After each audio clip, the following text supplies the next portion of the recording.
अगर हमें मालूम है कि हम अगर मुल्क की बात करते हैं तो भी बहुत सारे लोगों के पेट में दर्द होता है। अगर वो बात करेंगे राष्ट्र निर्माण की, राष्ट्र की एकता की और अखंडता की, तो वो तो है राष्ट्र धर्म।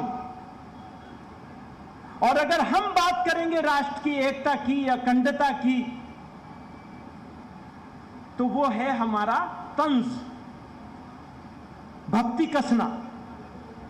बुराई की नीयत से कर रहे हैं, किसी को बुरा बताने के लिए कर रहे हैं, जी नहीं।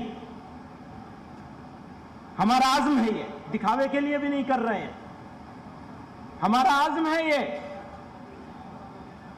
अगर इस मुल्क की हिफाजत के लिए हमारी जान जाएगी, खून बहेगा, तो ये हमारे लिए सौभाग्य की बात होगी,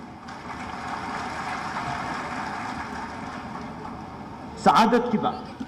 मेरा मुल्क है, अब मेरा कह रहा हूं तो इसमें भी तकलीफ हो जाएगी, बड़ी मुश्किल है बोलना।